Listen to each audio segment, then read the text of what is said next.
Hello, everybody, and welcome back to Casual Convo Friday. My name is Tisha. I am one of your co-hosts, along with my special co-host guest, G-Raj, out of Florida, filling in for Mr. Nate Flood out of Georgia, who is taking a brief hiatus for work today.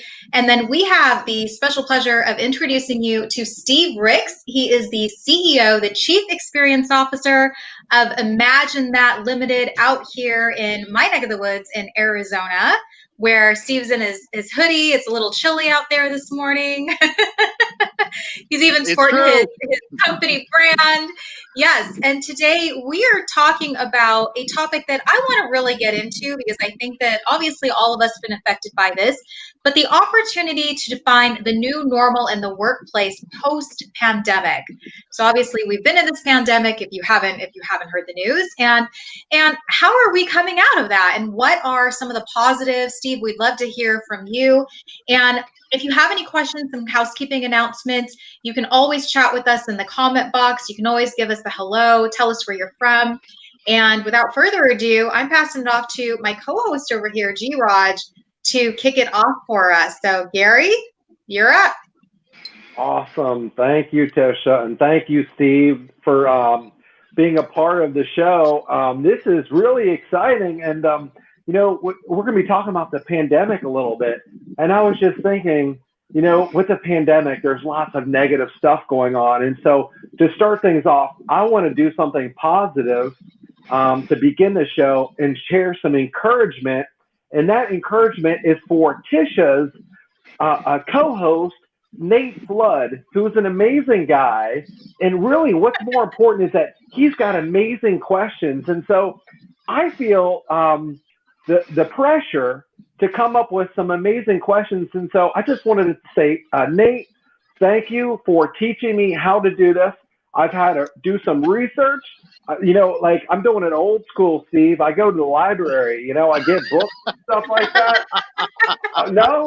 Yeah? Okay, so I go back to old school, and the millennials, they don't know what that is. Or the Gen, what is it? The Gen Y, they have no idea. Library, what's that? But anyway, he told me, listen, I need you to go research, do some work, Gary, right?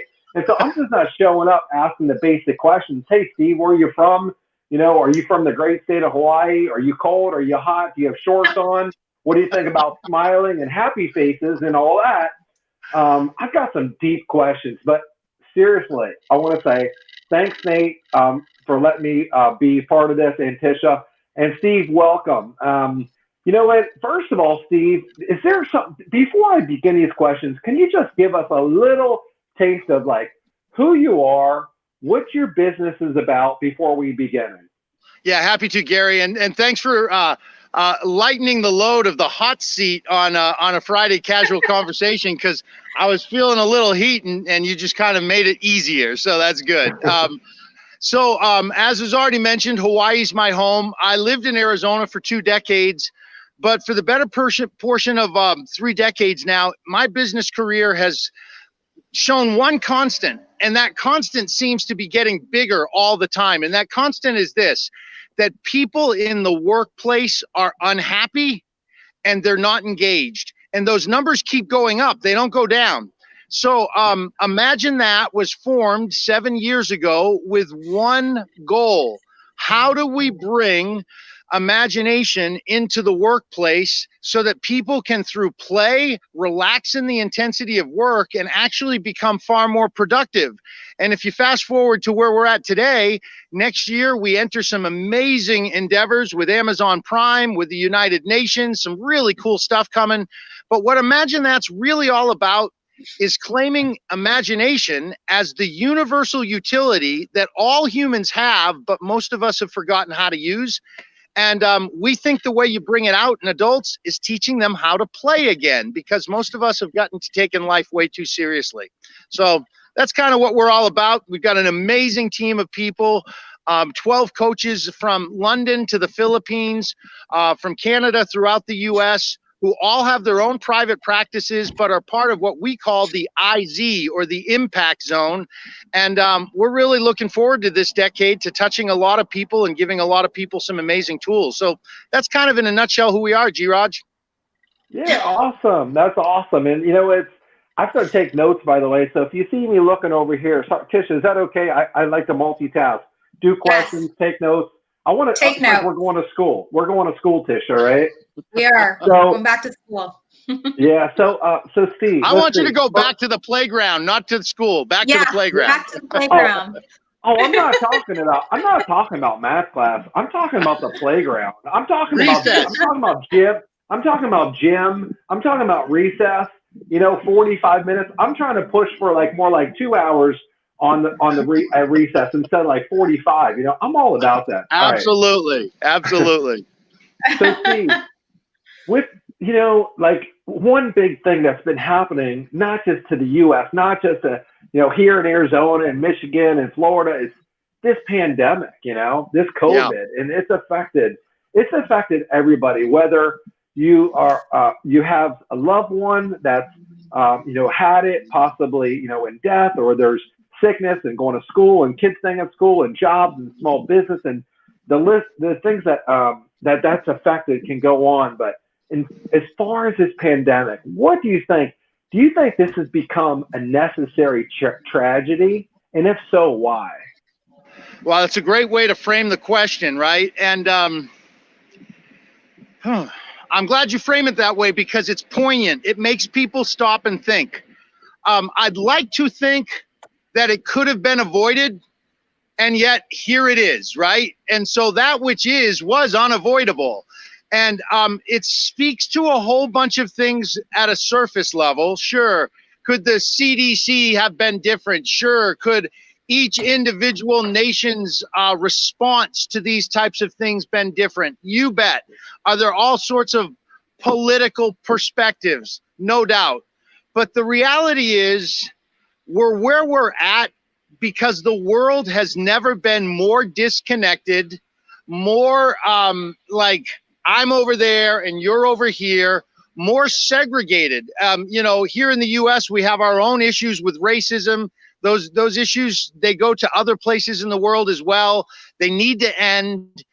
But this is more than just racism. This is classism. This is like the rich, the poor, the middle class. This is a whole sector of life that affects the entire globe. And the reason why I believe it's an enormous opportunity, with a big asterisk, to all of those who have lost loved ones, my heart goes out to you. I have been fortunate enough to not know anyone directly. I have friends who've lost friends or family, but I've been so far, saved from that, from the personal journey. But what I do know is this, that while that physical viral disease exists, there is a sociological issue, there is a mental issue, and there is a cultural issue. And all of those things combined have the world very divided, yet at a time when, just before COVID, and Tisha Marie knows this because I've been talking about it, I've been on some of her other shows, the millennial shift, this group of people that represents, right now they're saying 75 to 78% of the world's workforce in somewhere between 5 to the next 7 years. It was 5 pre-pandemic. It's probably been pushed back now because of people who maybe would have retired, their lives have been changed, right? Because of the economic fallout. But let's face it, in about 7 to 10 years, almost 8 out of 10 workers in the world will be under the age of 38. Globalism in work has already been on its way, in spite of a most recent presidency that focused on nationalism. And again, you guys know politics is not my thing, but while in the backyard of the US, everybody's saying build walls and keep us apart, 80% of the workforce in the world is saying we're going to come together whether you like it or not. So in my mind, millennials actually are here to save the day. And so I see what's happened as a necessary tragedy.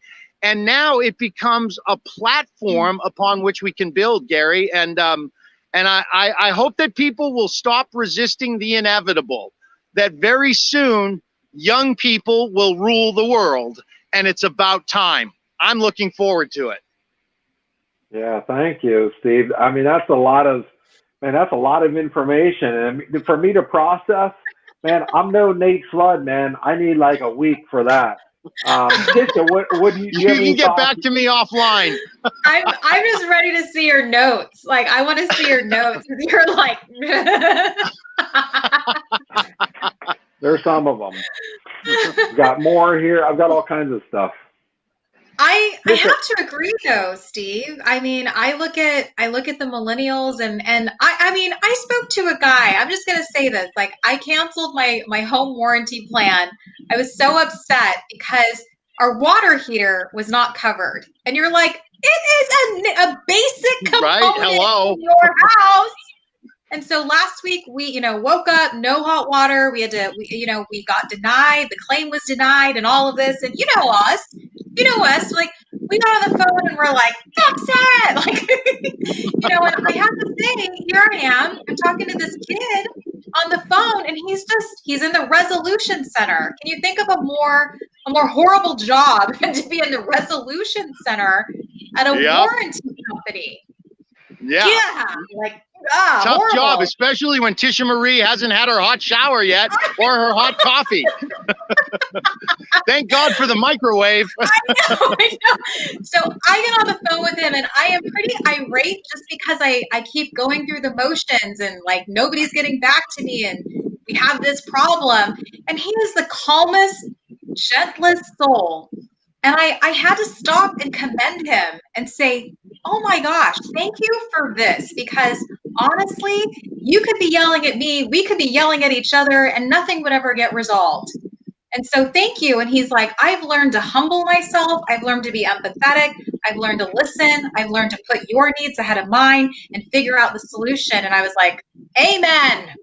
Amen. And he's young. That's really the heart of many millennials. They know they bring something different than the rest of the world, but frankly, the generation above us, the baby boomers, doesn't want to give them any space to be heard yet. I mean, you've heard me say this before. Recently, I just finished a coaching contract with one of the C-suite level individuals of one of the world's largest companies, where less than 3% of their 600 plus vice presidents are millennials. Like, there's a real challenge today in accepting that everything we've been taught, while useful in the past, is no longer as useful as what can come in the future.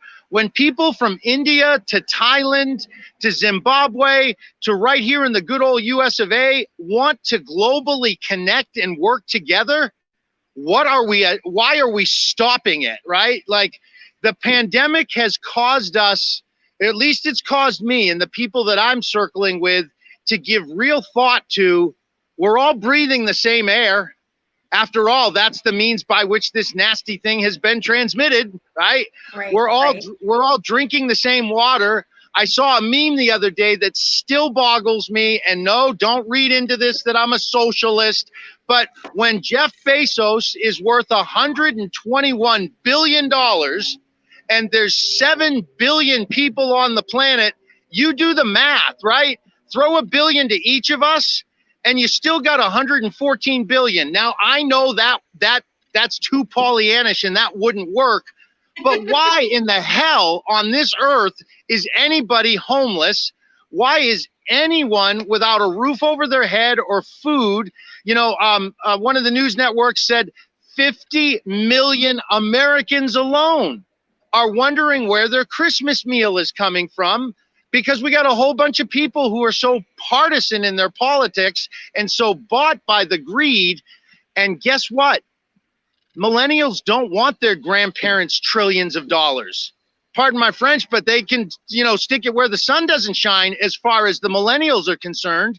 They rather be, you know, in a flex work week, going to, Coachella, or going on some journey with a shaman and learning about plant medicine than, you know, looking through photo albums and trying to make the future the posterity of the past. They're not going to do it. And the sooner we surrender that they've really got something meaningful, the pandemic is full of possibility for us. Because yes, there are many people who are asleep, but great read. You know, Tish, I always recommend a book or two. Biocentrism. I literally had to have a dictionary next to me as I read this book. But the underlying premise is there is this sense of consciousness, collective consciousness, where people are feeling more and more like there has to be something of Brogna-Dagny proportion. I mean, Titanic, that the clock's going to hit 12 and all of a sudden the world's going to change. And that's been happening. And man, my imagination's running wild with ways to help feed that, to help empower, to help create more platforms for those who are younger than me, who have brighter ideas than me, and literally roll out the red carpet for them, because they are our future right now. Gary, yeah, for sure. How are you doing over there? That right. You got another page of notes, Gary? I'll tell you what. It was so much information. It was so overwhelming. I couldn't even write. Sorry. But listen, Steve. Since you're cold where you're at, I need to heat things up. Uh-oh, here we go. The hot I need seat. to heat things up. This is one of those things. No, actually, this is a basic question. But from what you shared, it sounds like with what's been going on with this pandemic, it sounds like it's a global triumph in your viewpoint. Yeah, it is. So talk about that. Yeah, I think, I don't know. I got this out late, so I don't know if my good friend Andy Swan across the pond is listening, but he coined a term. I think it was humanology. And Andy, he has a company called My Amazing Team. He's in London. He's got offices here in the States as well. But Andy said, I think it was like 2014, he woke up and he said, what are we doing? Like, we are just putting people through the grind. So where I think the real triumph is, Gary, is that people are saying what has worked no longer works. And they're not saying it in a way of complaining. They're saying it in a way of curiosity. So what else is available to us? How do we use technology to bring us together? How do we use artificial intelligence? After all, we created it. Now, I know I've already bagged on Jeff Bezos once, so have it again. Anybody who can use artificial intelligence to fire his people, sure, he's adding money to the coffers, but he's squeezing the human spirit right out of life. I mean, of all things, to have a machine say you're fired, maybe he's changed that policy. That's the last I saw about a year ago. But here's the reality. Artificial intelligence is just an extension of my imagination. We created it. If you've ever heard of a guy named Jason Silva, he has a YouTube program called Shots of Awe. Subscribe to it. Everybody subscribe to it right now. It's amazing. And he's the host of National Geographic's Brain Games. Jason, if you're listening to this, you don't know it yet, but someday you're going to work with all of us in the IZ, because we totally believe in this premise that people are waking up to the archaic ways of thinking are just that. They're archaic. And isn't it interesting that we have right here, I'm on a cellular device because my laptop didn't work in the extended stay America that I'm in very well. So, but on my cellular device, just like everybody else, if we go to apps, it says update or upgrade, right? How often are we upgrading our apps? How often are we upgrading our fashion, upgrading our cars, upgrading our homes? When's the last damn time we upgraded our mind to like think that the world could be different?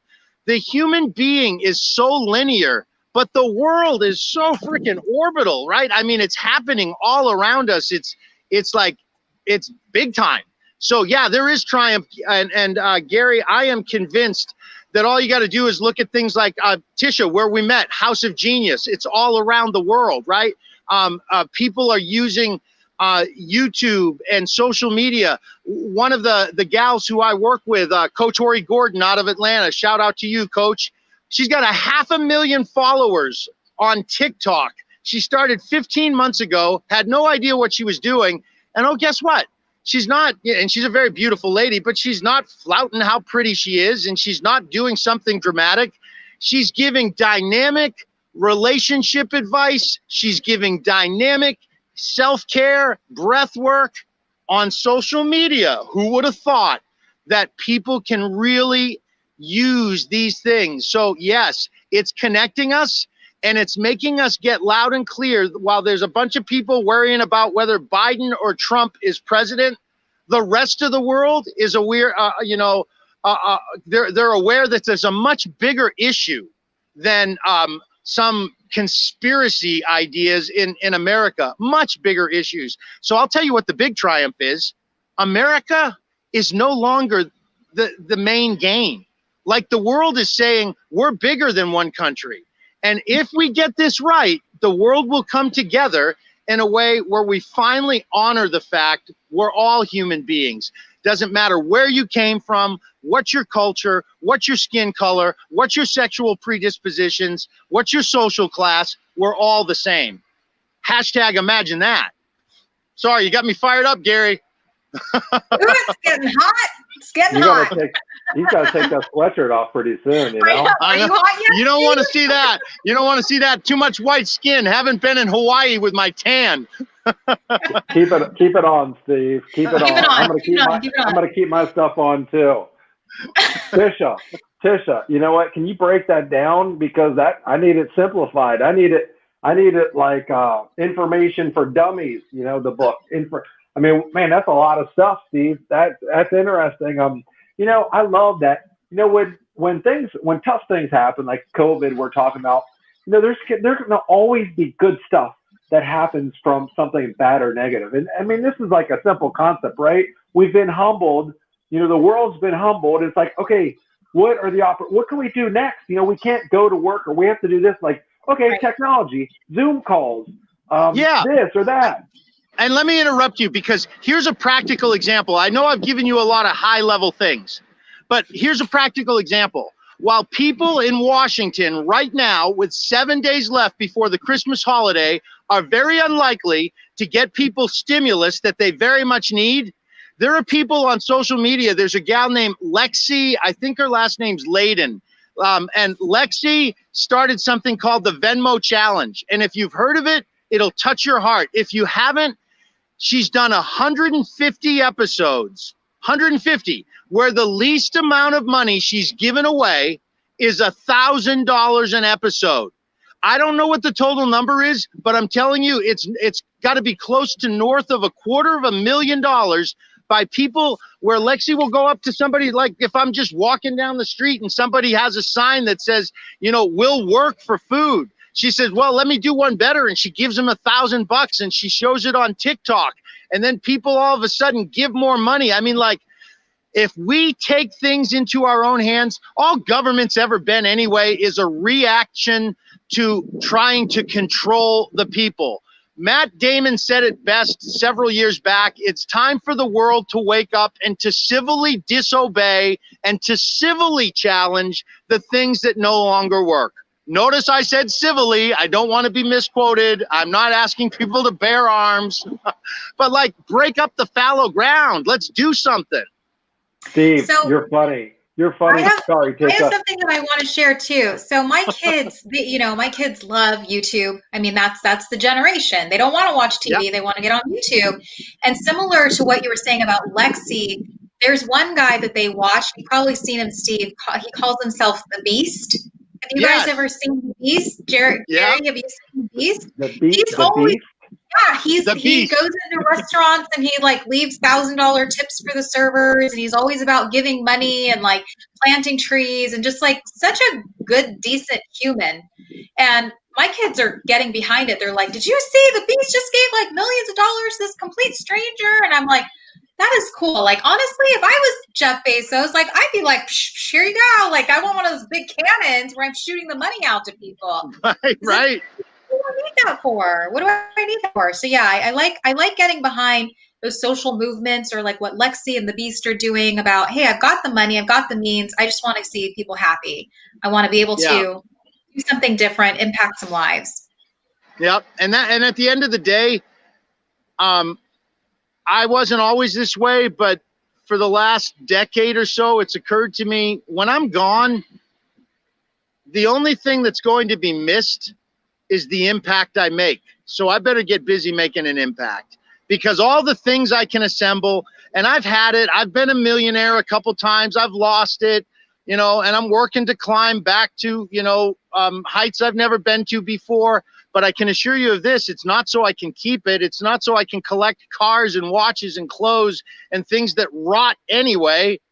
It's so I can give and help make the world a better place. And I'm not bagging on people who like to collect cars and watches and stuff. But what I am saying is, if we just take the blinders off, if we'd like really try to remember the last time we hurt and was someone there to help us. Sometimes we become so anesthetized by the commercialization of America. I mean, like, I've been on the road for 14 months, and that wasn't the plan, but it's what's been happening. Do I miss my bed? Yes. Do I miss the roar of the ocean because I live on the north shore of Oahu on Sunset Beach? Yes, I miss all that. But I don't miss it nearly as much as I have the opportunity to, like, say, how can I dig in and change people's lives? And that's really what it all comes down to for me. And so I hope I haven't cooled off the hot seat too much, G-Raj. Yeah, that's good. Go ahead, Tisha. Go ahead. Well, I was going to say, I know we're winding down a little bit. And G-Raj, always a pleasure having you as my co-host in place of Nate Flood, who will be back next week. And I think, G-Raj, you're going to be sitting in my place too. So I'd love to see that. I want to see that magic happen between you and Nate. Oh, no. You've got your eyes all like glazed over. But last thing, Steve, I know you have some things that you've got coming up. You also wanted to give a couple of different 30-minute sessions. Do you want to just briefly talk on that before we end this? Hey, I lost your volume. Can you hear me? Yes. Can you hear me? Okay. You. I don't know where the volume went, but let me say this, because I know we only got a couple minutes left. First of all, and I'll say goodbye. I have no idea what you just said, right? But let me say this. Thank you for having me as a guest. In the new year, I want people to be looking for In the IZ. It stands for Impact Zone. You're going to see it all over the place. I was hoping to have a landing page people could go to today. It's not quite done. But they can reach me directly. It's steve.rix@live.com. They can hit me up on LinkedIn. They can find me on social media. But Tish, you figure out how you want to give it away. But give away 3 sessions to whomever you think it's appropriate. 30-minute sessions where we're going to arm people with an imagination toolbox that will help them make a difference. Our big target in the coming years is influencers. 10 million influencers armed with their imagination to make the world a more peaceful and playful place. Imagine that. Imagine that. And on that note, branding at its best. Imagine that. Well, thank you so much, Steve, CEO of Imagine That, Chief Experience Officer, and of course, G-Raj out of Florida joining me today as my special co-host. And Nate, we miss you. I know we'll be seeing you again next week. But thanks, guys, for tuning into this session of Casual Convo Friday. We do this every Friday at 10:30 a.m., except for we will be off for Christmas and New Year's. Aloha to all. Yeah, but happy Friday, guys. Have a great weekend, and we'll catch you back next week. All right. Thanks, guys.